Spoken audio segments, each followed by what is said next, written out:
احلى مسا، يا احلى مسا على كل احبابي واصدقائي. النهارده لسه اول مره نعمل وجبه، بقالي كام يوم مش عارفه اكل، فعملت النهارده شويه بس فرن. الحمد لله، ربنا يديمها نعمه. اتفرجوا كده، شوفوا حاجه مش من قيمتكم. وكم صبع كفته كده، كم صبع كفته كده، وادي الرز، وادي البطاطس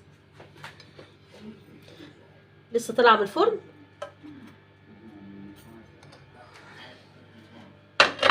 وده المخلل اهو، ده المخلل والفلفل والحاجات الحلوه دي عشان تفتح نفسينا. ادعوا لي كده ربنا يعديها بالستر يا رب، ويشفي كل مريض يا رب، يا رب يشفي كل مريض.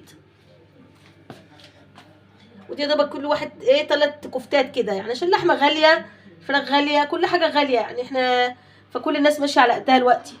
ربنا يعيننا جميعا. يعني اللحمه لما تكون ب 370 وداخله في 400 جنيه، الناس تعمل ايه بس يعني؟ ربنا يكون في عوننا جميعا يعني، وربنا يكون في عون الناس اللي مش قادره.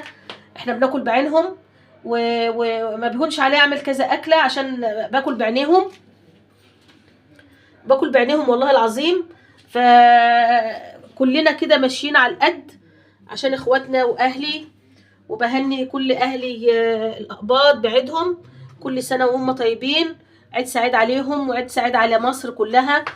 نسمات الروح، نسمات الروح والحبايب اللي حبهم دايما حاضر مش غايب، ربنا يخليكم ليا.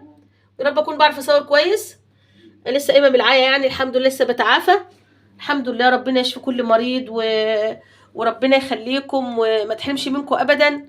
ربنا يخليكم ليا في كل مكان. اوعوا تنسوا العنوان، ايميل بس معاكم في كل مكان. اوعوا تنسوا العنوان: تيك توك، انستجرام، اليوتيوب، ام المصريين.